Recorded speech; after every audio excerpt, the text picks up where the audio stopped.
اعوذ باللہ من الشیطان الرجیم بسم اللہ الرحمن الرحیم رب اشرح لی صدری ویسر لی امری واحلل عقدۃ من لسانی یفقہوا قولی اما بعد اعوذ باللہ من الشیطان الرجیم بسم اللہ الرحمن الرحیم ان اللہ لا یستحی ان یضرب مثلا ما بعوضۃ فما فوقها فأما الذين آمنوا فيعلمون أنه الحق من ربهم وأما الذين كفروا فيقولون ماذا أراد الله بهذا مثلا يضل به كثيرا ويهدي به كثيرا ويضل به إلا الفاسقين صدق الله العظيم۔ پیارے ناظرین، آج کے اس ویڈیو میں ہم آپ کے لیے لے کے آئے ہیں اور اپنے کے لیے بھی مطالعے کے طور پہ سورۃ البقرہ کی آیت نمبر 26 کا جائزہ اور مطالعہ کریں گے اور کوشش کریں گے اس سے کیا سبق اور کیا احکامات ہیں انہیں حاصل کرنے کی۔ تو آئیے شروع کرتے ہیں۔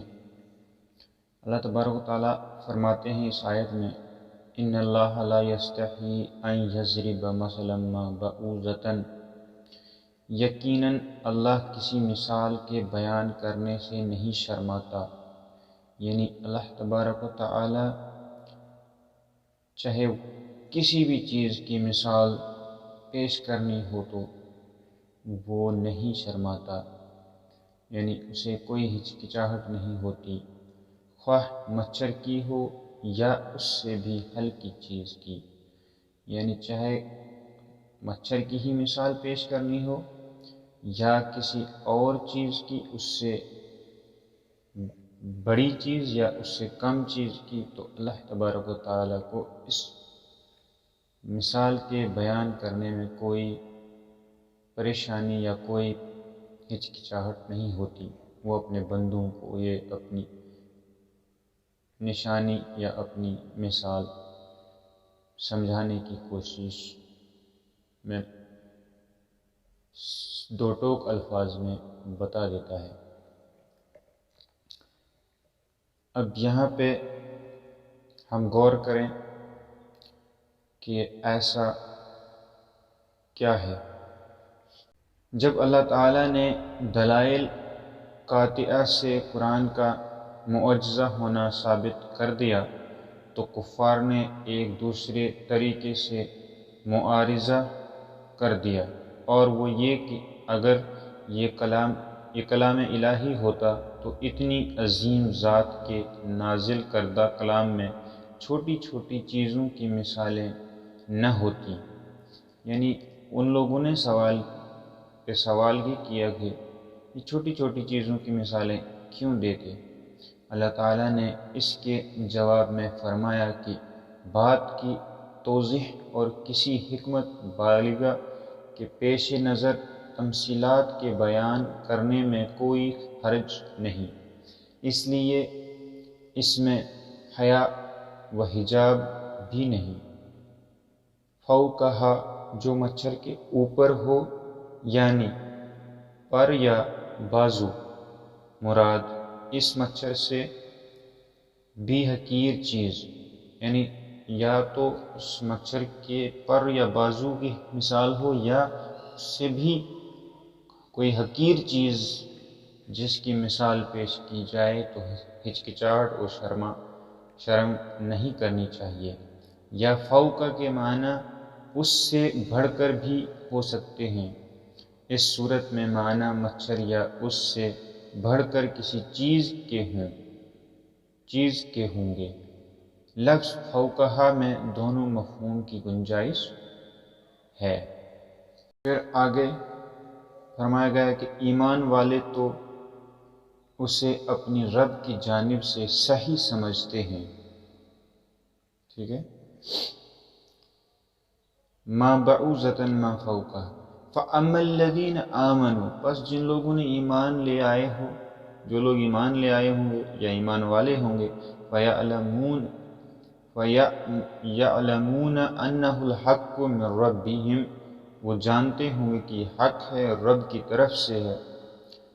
وَأَمَّا الَّذِينَ كَفَرُوا، اور جو لوگ کفر اختیار کرے ہوئے ہیں، فَيَقُولُونَ، تو وہ کہیں گے، ماذا اراد اللہ بہذا مثلا، اللہ کی کیا مراد ہے اس مثال سے۔ ایمان والے تو اسے اپنے رب کی جانب سے صحیح سمجھتے ہیں، اور کفار کہتے ہیں کہ اس مثال سے اللہ نے کیا مراد لی ہے۔ ٹھیک، پھر آگے، یضل بہ کثیرا ویہدی بہ کثیرا، اللہ تبارک و تعالیٰ کے ساتھ وہ بیشتر کو گمراہ کرتا ہے۔ یضل یعنی گمراہ کرتا ہے، اگر جو وہ نہیں ایمان لے آتے ہیں تو انہیں گمراہ کر دیتا ہے ایسی مثالوں کے ذریعے۔ ویہدی بہ کثیرا، اور بہت سے لوگوں کو، بہت سو کو ہدایت دیتا ہے، اور اکثر لوگوں کو راہ راست پر لاتا ہے، ہدایت دیتا ہے، اور گمراہ تو صرف فاسقوں ہی کو کرتا ہے۔ اللہ تعالیٰ کی بیان کردہ مثالوں سے اہل ایمان کے ایمان میں اضافہ اور اہل کفر کے کفر میں اضافہ ہوتا ہے۔ یضل بہ کثیرا ویہدی بہ کثیرا، یعنی اہل ایمان والوں کے علم میں اضافہ ہوتا ہے اور اہل کفر کے کفر میں اضافہ ہوتا ہے، اور یہ سب اللہ کے قانون قدرت و مشیت کے تحت ہی ہوتا ہے، جسے قرآن نے نولیہ ما تولی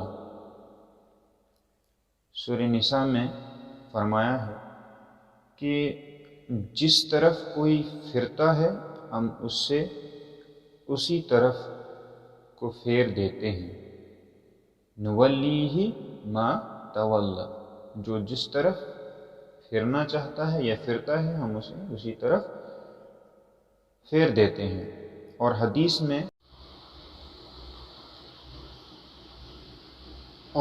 میں فرمایا گیا ہے کہ کل میسر لما خلق لہ،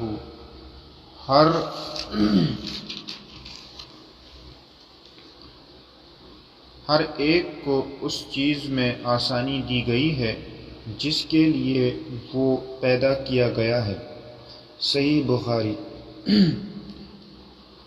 اس حدیث سے تعبیر کیا گیا ہے، فسق اطاعت الہی سے خروج کو کہتے ہیں، جس کا ارتکاب عارضی اور وقتی طور پر ایک مومن سے بھی ہو سکتا ہے، لیکن اس آیت میں فسق سے مراد اطاعت سے کلی خروج یعنی کفر ہے، جیسا کہ اگلی آیت سے واضح ہے کہ اس میں مومن کے مقابلے میں کافروں والی صفات کا تذکرہ ہے۔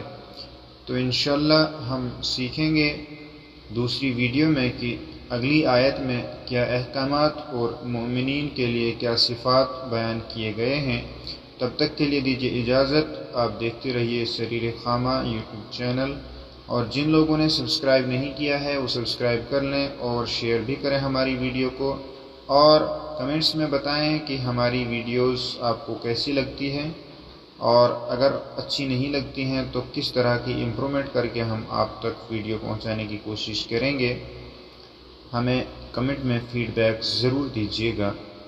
والسلام۔